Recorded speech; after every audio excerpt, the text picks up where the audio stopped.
أعوذ بالله من الشيطان الرجيم بسم الله الرحمن الرحیم. آج تقسیمات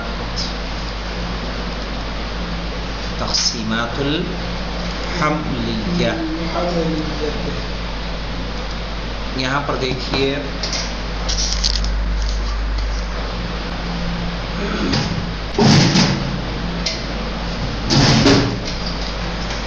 ایک تقسیم ہوتی ہے عام اور ایک تقسیم ہوتی ہے خاص.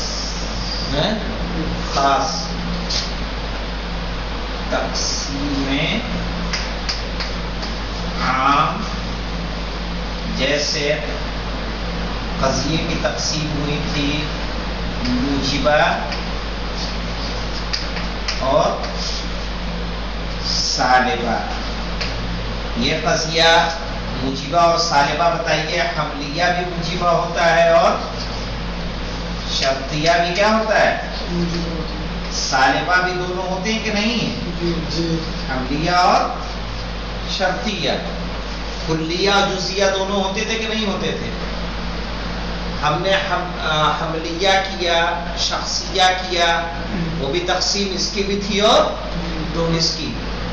جس طرح سے موجبہ سے حملیہ سے قضیہ حملیہ سے طبیعیہ مخصوص ہے کہ نہیں ہے؟ جی جی. اور شرطیہ سے کیا ہے؟ مثلا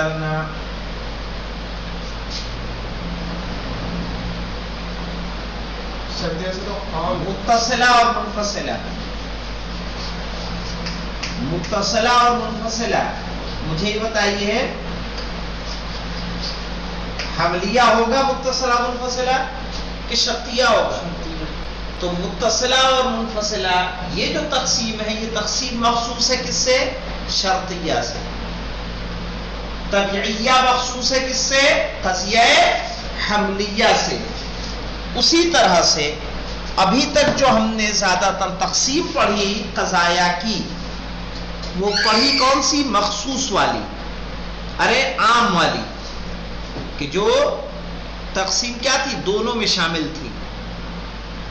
اب ہم پڑھیں گے خاص والی جو صرف اور صرف مخصوص ہے کس کے لیے؟ قضیہ حملیہ سے. اور یہ تین اعتبار سے ہوگا. یہ جو تقسیم ہوگی یا تو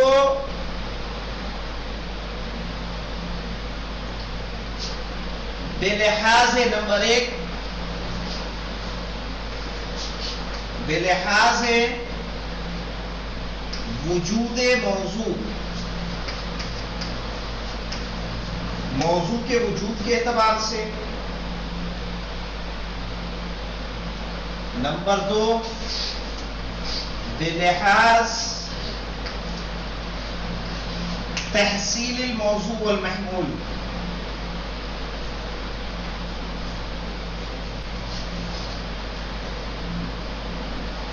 موضوع اور محمول. تیسرا بلحاظ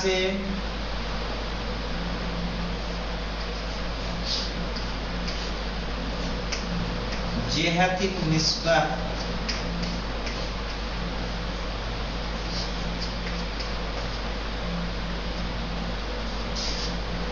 یہ تین لحاظ سے اس کی تقسیم ہوگی.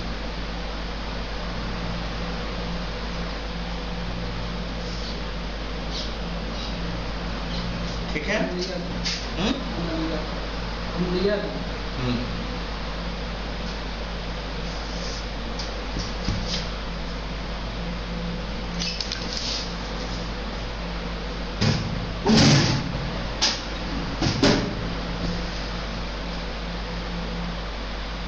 نوٹ کیا؟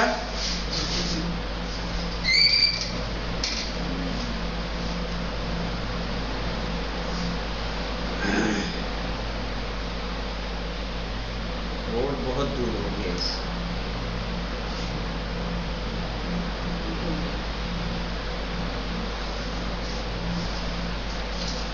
اب دیکھیں تقسیمات الحملیہ، یہ تقسیم کیا ہے؟ خصوصی. چونکہ جو حملیہ کی ہم نے شخصیہ اور طبعیہ اور محملہ محصورہ کی تھی، وہ بھی کس کی ہے؟ شرطیہ کی بھی ہے نا. اب جو تقسیم ہوگی صرف اور صرف کس کی ہوگی؟ حملیہ. تقدم ان الحملیت، گزر چکا ہے کہ حملیہ تنقسم باعتبار الکیف، کیف کے اعتبار سے تقسیم ہوتا ہے موجبہ اور سالبہ میں، وباعتبار الموضوع، اور موضوع کے اعتبار سے تقسیم ہوتا ہے قضیہ حملیہ الی شخصیت و طبیعیت و محملۃ ومحصورۃ. ٹھیک ہے کہ موضوع کے اعتبار سے قضیہ حملیہ تقسیم ہوتا ہے شخصیہ میں، طبعیہ میں، محملہ میں اور محصورہ میں. یہاں تک کوئی بات نہیں تو نہیں ہے؟ والمحصورۃ الی کلیۃ وجزئیۃ، اور محصورہ کس میں تقسیم ہوتا ہے؟ کلی اور جزئی میں. کہہ رہے وہذہ تقسیمات، اور یہ وہ تقسیمیں ہیں تشارکها الشرطیہ، جس میں شرطیہ کیا ہے؟ شریک ہے. ہاں تشارکها الشرطیہ، یعنی ان تمام تقسیمات میں، چاہے موجبہ اور سالبہ ہو، چاہے شخصیہ، محملہ اور محصورہ ہو، اس میں شرطیہ شریک ہے کہ نہیں ہے؟ فی الجملتی کما تقدم، فی الجملتی جب انہوں نے کہا یعنی اغلب، صحیح ہے نا، زیادہ تر، تقریباً میں، سب میں، جیسا کہ گزر چکا ہے. اسی لیے چونکہ طبیعیہ کیا ہے؟ مخصوص ہے کس سے؟ حملیہ سے. والآن، اور ابھی، اتنا سمجھ میں آیا بیٹا؟ والآن، اور ابھی، نبحث فی ھذا الفصل، اس فصل میں ہم تلاش کریں گے عن التقسیمات الخاصۃ بالحملیہ، اس تقسیم سے جو حملیہ سے کیا ہو؟ خاص ہو. وہی، اور وہ یہ ہے تقسیمها اولا، پہلے اس کی تقسیم کریں گے باعتبار وجود موضوعها فی الموجبہ، کہ موجبہ میں اس کا موضوع کہاں پر موجود ہے. ٹھیک ہے. وتقسیمها ثانیا، اور دوسری تقسیم کریں گے باعتبار تحصیل الموضوع والمحمول وعدولهما، ٹھیک ہے، کہ موضوع و محمول اور ان کے عدول ہونے کے اعتبار سے. وتقسیمها ثالثا، نہیں، عدول مانے تبدیل ہونا، بدلنا، آئے گا انشاءاللہ، پوری تفصیل آئے گی. وتقسیمها ثالثا باعتبار جہت النسبہ، فهذه تقسیمات ثلاثہ. ٹھیک ہے. اب دیکھیے ان تقسیم ثلاثہ میں سے اول کی تقسیم کیا ہوگی؟ تین تقسیمیں ہونی ہیں، اول، ثانین اور ثالثاً. تو نمبر ایک جو دیا ہے تو یہ کس کی تقسیم ہوئی جی؟ باعتبار وجود موضوعها. آئی سمجھ میں؟ اس کی تقسیم میں کیا ہوگی؟ ذہنیہ، خارجیہ اور حقیقیہ. تو بحث آئی سمجھ میں؟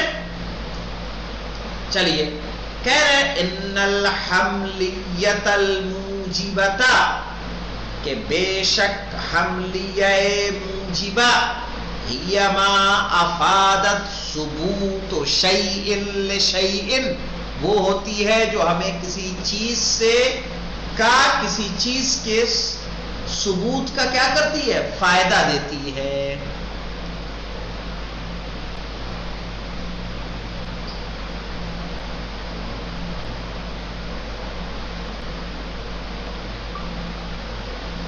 دوسری چیز کسی چیز کا کسی چیز کے وہ ثابت کرنا، اس کو ثابت کرنا، کسی چیز کو کسی چیز کے لیے ثابت کرنا. جیسے محمد قائم، تو ہم نے قیام کو کس کے لیے ثابت کیا؟ محمد کے لیے. محمد حاضر، حضور کو کس کے لیے ثابت کیا؟ محمد کے لیے، حاضر کے لیے نہیں ہے.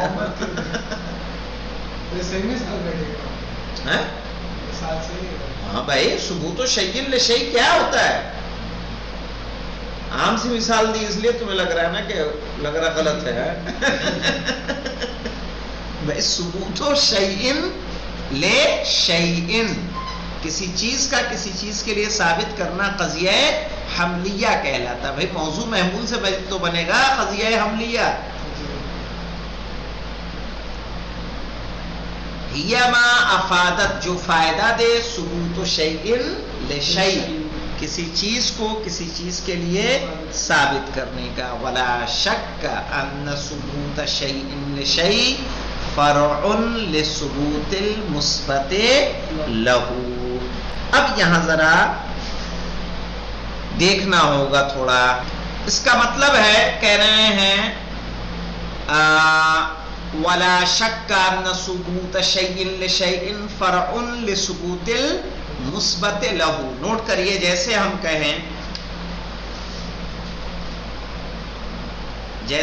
کہیں المفید عالم، اس کی شرح میں لکھ لینا المفید عالم.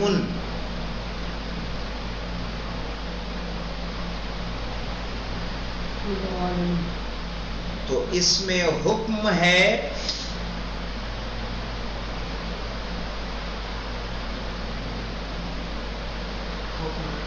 مفید کے لیے علم کے ثبوت کا.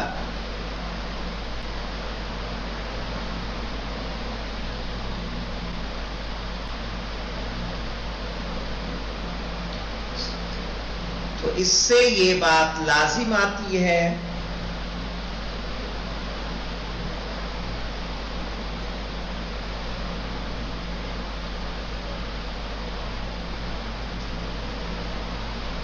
کہ مفید جو کہ موضوع ہے،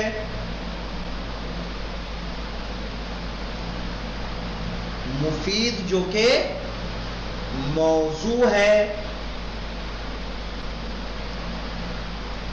اور جن پر حکم لگایا ہے کہ وہ عالم ہیں،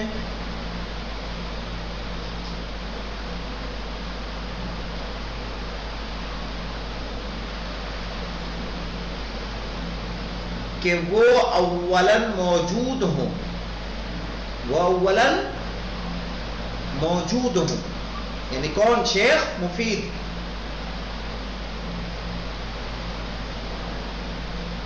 اور جب وہ پہلے سے موجود ہوں گے اس کے بعد وہ پہلے سے موجود ہوں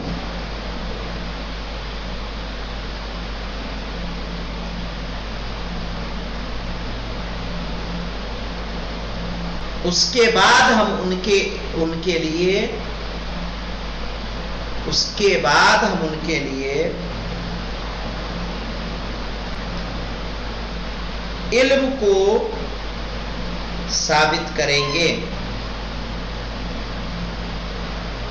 جو کہ محمول ہے.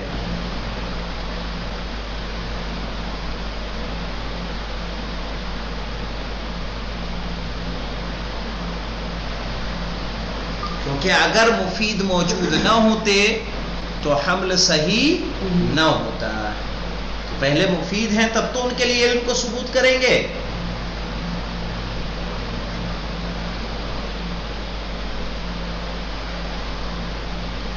تو اب یہ بات سمجھ میں آئی کہ ان الحملیت الموجبۃ ہی ما افادت ثبوت شیء لشیء ولا شک ان، اس میں بھی کوئی شک نہیں ہے. یہ قاعدہ عقلی ہے، قاعدہ عقلی نہیں کہتے ہیں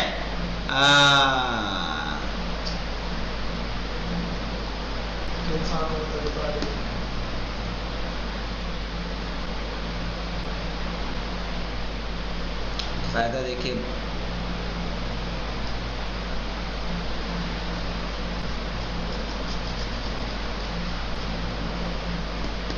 چلیے وہ یاد نہیں آ رہا ہے مجھے، کوئی مشکل نہیں. ولا شک ان ثبوت شیء لشیء، کہ کسی چیز کا کسی چیز کے لیے ثابت کرنا، فرع، یہ فرع ہے لثبوت المثبت له، کہ جس کے لیے ہم ثابت کر رہے ہیں وہ پہلے سے کیا ہو؟ موجود ہو. تو جیسے شیخ مفید کی ہم نے آپ کو مثال دیا المفید عالم، تو مفید پہلے موجود ہوں گے تب ہم ان کے لیے کیا کریں گے؟ علم کو ثابت کریں گے.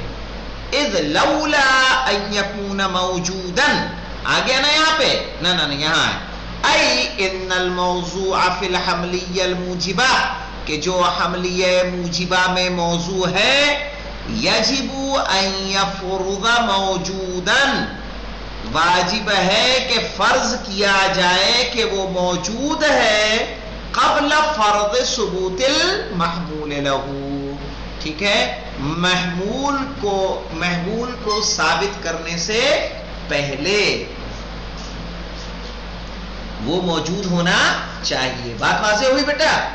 محمول کو ثابت کرنے سے پہلے موضوع موجود ہونا چاہیے۔ ارے موضوع تو پہلے سے کہہ رہے ہیں، ای ان الموضوع فی الحملیہ، کہ قضیہ حملیہ موجبہ میں موضوع، یجب ان یفرض، واجب ہے کہ فرض کیا جائے، موجودا قبل فرض ثبوت المحمول لہو، اس کے لیے محمول کو ثابت کرنے سے پہلے، اذ لولا ان یکون موجودا، کیونکہ اگر وہ موجود نہ ہوتا، لما امکن ان یثبت لہو شیء، تو کسی چیز کا اس کے لیے ثابت کرنا صحیح نہ ہوتا یا ممکن نہ ہوتا، لما امکن تو ممکن نہیں ہوتا، ان یثبت لہو شیء، کہ اس کے لیے کوئی چیز ثابت کی جائے، کما یقولون، جیسا کہ کہتے ہیں، العرش ثم النقش، پہلے عرش ہوگا پھر نقش ہوگا، جب عرش ہی نہیں ہوگا تو نقش کہاں سے کریں گے؟ العرش ثم النقش، یہی یاد کر رہا تھا، یاد نہیں آ رہا تھا، یہی یاد گیا، العرش ثم النقش، پہلے عرش پھر نقش، پہلے زمین پھر مکان، ہے نا؟ فلا يمكن ان يكون سعيد في مثل سعيد قائم غير موجود، فلا يمكن تو ممکن نہیں ہے، ان يكون سعيد کہ سعید ہو، فی مثل اس مثال میں، سعید قائم میں، غیر موجود کہ سعید موجود نہ ہو، جب سعید نہیں رہے گا تو قائم کہاں سے ہوگا؟ ٹھیک ہے، وَمَعَ ذَلِكَ يَثْبِتْ لَهُ الْقِيَامُ، اور وہ نہ بھی ہو، ہم اس کے لیے کس کو ثابت کریں؟ قیام کے لیے، تو کہا سعید پہلے رہے گا، پھر جا کے ہم اس کو کیا کریں گے؟ اس کے لیے قیام کو ثابت کریں گے۔ تو جہاں قضیہ موجبہ حملیہ میں ثبوت و شیء لشیء ہے، اس کا مطلب کہ اس کا موضوع پہلے ثابت رہے گا، تب جا کے اس کے لیے ہم محمول کو کیا کریں گے؟ ثابت کریں گے۔ یہاں تک بات سمجھ میں آئی کہ نہیں آئی؟ انشاءاللہ یہاں رکتے ہیں، وعلی العکس من ذلک الصالبہ، یہ انشاءاللہ کل آئے گا، والحمدللہ رب العالمین۔